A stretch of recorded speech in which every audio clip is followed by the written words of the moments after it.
성장한다, grow in faith라는 제목으로 말씀을 전하겠습니다. 본문은 히브리어로 감탄사, 놀라는 표현으로 시작합니다. 영어 성경들 다 오우 또는 오우 하우로 감탄하는 것을 표현합니다. 뭘 감탄하느냐? 저자 자신이 하나님의 법을 그렇게 사랑하는지를 스스로 놀라서 감탄을 해요. 내가 주의 법을 어찌 그리 사랑하는지요.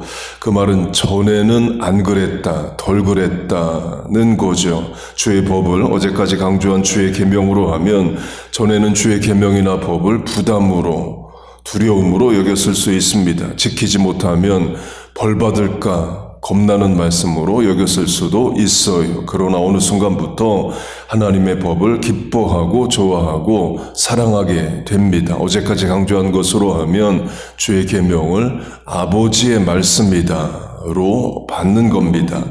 그렇게 하나님의 법을 이제 사랑하게 됩니다. 그걸 깨닫고 스스로 놀라서 감탄합니다. 비유로 하면 부모가 자녀에게 예배 잘 드려라, 기도보다 앞서지 마라, 매사 만사 하나님 의지하고 살라, 그러니까 늘 권면하고 또 권면했어요. 자녀는 부모의 권면을 부담으로 잔소리로 듣습니다. 그러나 어쨌든 부모 권면에 따라서 살기는 해요. 대학 직장 가서도 예배 잘 드리고 기도보다 앞서지 않고 만삼에서 기도하며 살아갑니다. 그렇게 살던 어느 날 깨달아요. 예배 드리는 것이 힘이고 기도할 수 있다는 것이 얼마나 큰 능력이고 그래서 하나님 보호하시고 인도하셔서 오늘까지 살아온 거구나 를 깨닫게 됩니다. 그리고 깨달으면서 기뻐하고 감사하게 되는 것과 같아요. 또는 예배 드리고 기도하며 살았기 때문에 큰 위험을, 유혹을 피하고 또 이겼을 수도 있는 겁니다. 하나님의 말씀이 기준이 돼서 좋은 판단, 옳은 결정을 하는 경험이 쌓일 수도 있어요. 그런 경험들을 하면서 그래, 하나님 말씀대로 사는 게 옳은 거고 안전한 거고 결국에 승리하는 거구나를 확신하게 됩니다. 그러면서 부모의 권면, 예배 잘 드리고 기도하고 하나님 의지하는 것이 정말 피부에 와닿고 그의 인생에 중요한 핵심이 되는 것을 깨닫고 감사할 수 있습니다. 부모도 자녀도 그런 경험, 그런 확신을 가지고 그래서 깨닫고 감사하고 찬송하는 역사가 있기를 축복합니다. 그렇게 시편 저자가 스스로 놀라서 감탄하는데요. 본문 시편 전체의 내용인 고난, 고통, 원수, 대적, 문제, 난제를 인내해 가는 것으로 적용하면요. 처음에는 하나님을 원망하는 마음으로 기도했을 수 있습니다. 시편에도 원망하는 마음이 드러나는 기도문들 많습니다. 시편 22편의 다윗의 기도가 대표적인 예입니다. 나의 하나님 어찌하여 나를 버리셨나이까? 어찌 나를 멀리하여 돕지 아니하오며 내 신음소리를 듣지 아니하시나이까? 내가 낮에도 부르짖고 밤에도 잠잠하지 아니하오나 응답하지 아니하시나이다. 감사한다, 좋다 이런 건 없죠. 그러니까 원망스러운 마음이 분명 들어가 있습니다. 물론 하나님이 다윗을 버리신 게 아니고 안 도우시는 게 아니고 응답을 안 하시는 게 아닙니다. 일일이 삶의 과정과 여정을 설명을 안 하셔서 그렇지 선한 길로 화가 복이 되어 변이 복이 되는 길로 합력하여서는 이루는 길로 분명 인도하고 계셔요. 그러나 당장의 다윗의 형편은 어렵고 힘들기 때문에 원망하는 표현의 기도를 말을 합니다. 강조점은 원망하는 마음이 있어도 어쨌든 하나님 앞에 나와 기도한다 이에요. 울어도 하나님 앞에 나와 울고 원망을 해도 하나님 앞에 나와 원망해야 됩니다. 시편 109편을 보면 다윗이 이런 기도도 합니다.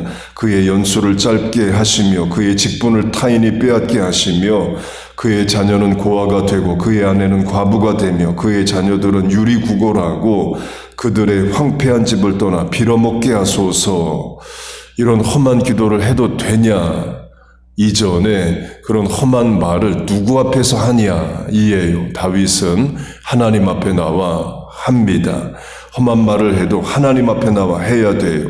만약 사람 앞에 가서 하게 되면 유혹을 당하거나 충동을 받습니다. 내 말대로 그의 자녀가 고아가 돼야 된다. 그 사람 죽어야 된다는 거죠. 그러면 내가 가서 죽여라. 그런 사람의 말을 들을 수 있는 겁니다.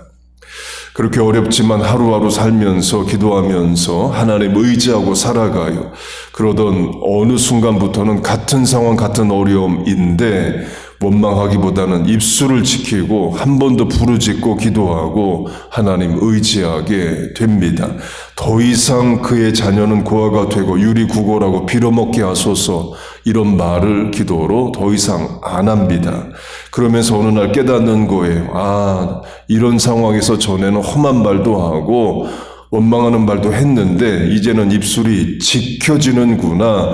전에는 신앙적으로 반응을 못했는데 하나님 하시는 일이 이해가 안 되면 속상해만 했는데 이제는 인내하고 믿음으로 반응하는구나를 스스로 깨닫게 됩니다. 그리고 감사하고 찬송하게 돼요. 새벽 기도로 적용하면 늘 나의 것으로 내 인생, 사업, 직장, 자녀, 나만을 위한 기도를 했습니다. 어느 순간부터 기도가 커지고 넓어져요. 중보기도도 하고 교인들 위해 기도하고 교회 사명 감당 위해 기도하고 나라와 민족을 위해 기도하며 살아갑니다. 그렇게 성장한 자신에 대해서 어느 날 깨닫고 놀라서 감사할 수 있는 거예요. 그런 신앙의 성장이 성숙이 있기를 축복합니다. 그걸 베드로로 적용하면요, 예수님 십자가 지시는 과정에서 대제사장 집에서 신문을 받으십니다. 베드로 멀찍이 큰 거리를 두고 뒤에서 바라봅니다. 그때 대제사장도 아니고 일반인도 아닌 종 몇 명이 베드로에게 너 갈릴리 사람 아니냐, 결국 예수님 제자 아니냐를 물어요. 그때 베드로가 자기도 붙잡혀 죽을 것을 두려워해서 예수님을 부인합니다. 3번 부인하는 과정에서 마지막에는 예수님을 저주까지 합니다. 예수님이 제자 아니라는 것에 설득력을 더하기 위해서 저주까지 해요. 곧 베드로는 죽음이 세상 권세가 두려웠습니다. 그리고 예수님 십자가 지시고 부활하시고 베드로 만나주시고 또 성령 강림하고 사도행전에 들어가는 베드로가 됩니다. 사도행전의 베드로는 변화하고 성장하게 됩니다. 더 이상 사망 권세를 두려워하지 않게 됩니다. 오늘 강조하는 것으로 하면 베드로 자신도 변화된 성장한 자기 모습에 놀랄 수 있는 겁니다. 이제는 내가 죽음을 두려워하지 않는구나. 예수님을 위해 기꺼이 순교할 수 있게 되었구나를 깨달을 수 있습니다. 그리고 그런 믿음과 성장을 주신 하나님을 찬송할 수 있어요. 근거는 사도행전 12장입니다. 헤롯 왕이 사도 야고보를 칼로 죽입니다. 그러자 백성들이 좋아해요. 정치하는 거죠. 백성이 좋아하는 일을 합니다. 옳으냐 그르냐 떠나 인기 관리하는 겁니다.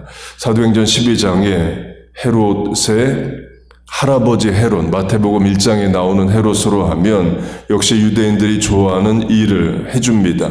성전을 지어줘요. 예레미야 때 바벨론의 침공으로 성전은 무너집니다. 솔로몬 성전이 무너지고 나라도 망합니다. 그 뒤로 500년 동안 성전이 없었습니다. 그러다 예수님 탄생 때에 헤롯 왕이 성전을 지어줍니다. 제2성전, 헤롯 성전으로 불립니다. 헤롯은 유대인이 아닙니다. 이두메인, 지금의 이스라엘 오른쪽 요르단 사람이에요.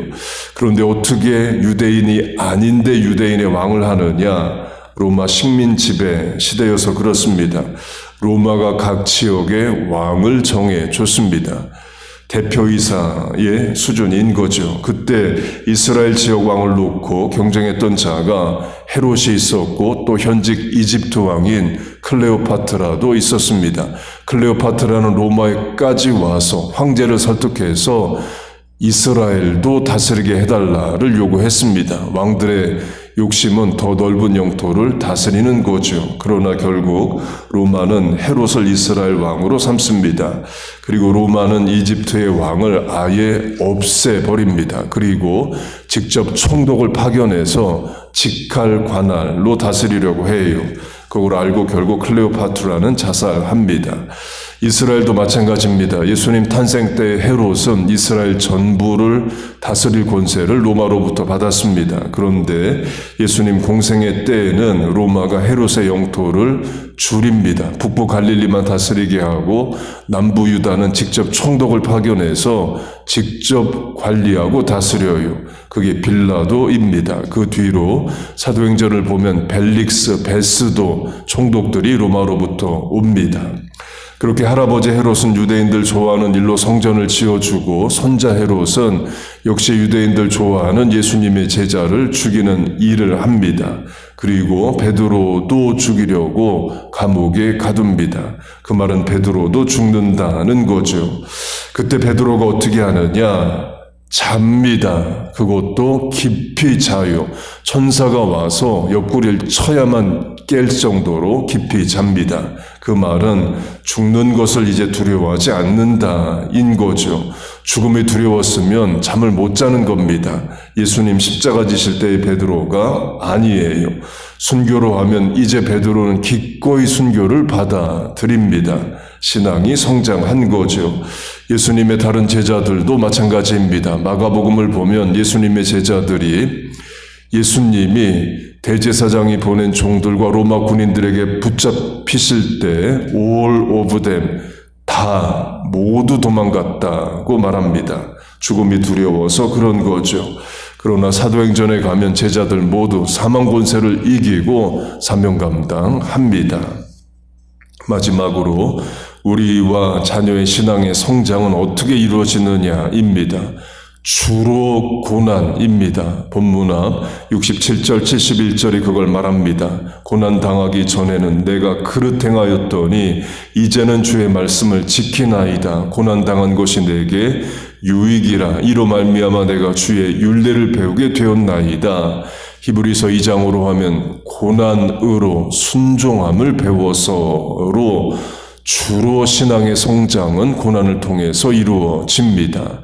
회개도 평상시 잘 안 하다가 어려움 올 때 자신을 돌아보고 하게 되죠. 고집도 못 버리고 못 포기하는 것도 고난이 올 때 드리어 버릴 거 버리고 잊을 거 잊고 용서할 거 용서하고 포기할 거 포기합니다. 물론 신앙의 성장이 무조건 고난만을 수단으로 하는 것은 아닙니다. 그러나 주로 고난인 것은 사실이에요. 이는 세상도 마찬가지입니다. 그 사람 나이에 비해서 철들었다, 성숙하다라면 우리가 알지 못하는 어릴 때, 젊을 때 겪었던 고난이 있었을 수 있습니다. 미국 대통령으로 하면 어릴 때 부모님이 죽은 대통령들 많대요. 일찍 인생 철들고 어려움 가운데 정신 차린 거죠. 초대 대통령 조지 워싱턴, 링컨이 그랬고 최근 대통령으로 하면 오바마, 클린턴 다 부모가 일찍 죽었던 대통령입니다. 그리고 이런 차원도 있습니다. 고난 당한다고 또 다 성숙해지는 것도 아니에요. 누구는 어려움 오면 삐뚤어지고 있던 믿음도 잃어버리고 예배도 안 드리고 그럽니다. 그래서 고난 중에 하나님도 의지하고 울어도 하나님 앞에 나와 울 수 있는 것이 은혜이에요. 본문의 저자처럼 다윗처럼 기도할 수 있는 게 은혜입니다. 고난은 과정이고 결국에 하나님이 주시는 것은 선한 역사입니다. 사망의 음침한 골짜기는 지나가는 거고 목적지는 푸른 초장, 쉴만한 물가인 거예요. 결국 하나님은 자녀에게 성도에게 좋은 것, 옳은 것 주십니다. 여러분 믿습니까? 본문의 저자도 그 과정에 있는 겁니다. 고난 중에 기도하고 있는 게 그걸 말하고 전술한 말씀처럼 이미 깨닫고 있어요. 고난당한 것이 내게 유익이라 그 고백 이미 했습니다. 그리고 본문처럼 또 깨달아 찬송합니다. 아, 내 믿음이 이 정도 성장했구나, 자랐구나를 깨닫고 고백하고 감사하는 기도를 합니다. 그리고 인생의 고난이 없을 수가 없습니다. 죄악된 세상을 살아가고 내 안에 죄성도 발현합니다. 창조 질서에 따라 나이 들수록 몸은 쇠약해집니다. 그 외에도 문제, 갈등, 고민 없을 수가 없어요. 그게 현실입니다. 그런 고난 중에 기도하고 인내하며 하루하루 살아가는 겁니다. 기도하고 하나님의 도우심 소망하며 사는 거예요. 하나님 계셔서 살 수 있는 겁니다. 하나님 반드시 도우시고 응답하십니다. 여러분 믿습니까?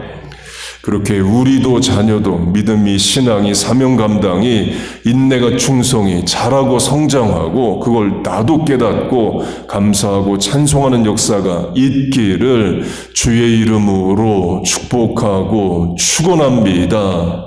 아멘. 기도하겠습니다. 하나님 아버지, 우리의 믿음, 신앙, 충성, 헌신, 사명 감당 잘하고 성장하게 하여 주옵소서. 어제보다 나은 믿음과 실천으로 살게 하여 주옵소서. 늘 하나님 의지하게 하시고 만삼에사 기도보다 앞서지 않게 하여 주옵소서. 울어도 하나님 앞에 나와 웁니다. 하소연도 하나님 앞에 나와 합니다. 전능하신 하나님, 우리와 자녀들 도우시고 인도하여 주옵소서. 문제보다 크신 은혜를 주시고 고난보다 크신 하나님의 은혜가 늘 충만케 하여 주옵소서. 오늘도 새벽에 나와 기도하는 성도들의 삶을 도우시고 하나님만이 하실 수 있는 전능의 일을 행하여 주옵소서. 이 아침에 간구에 하나님 응답하실 줄로 믿습니다. 예수님의 이름으로 기도하옵나이다. 아멘.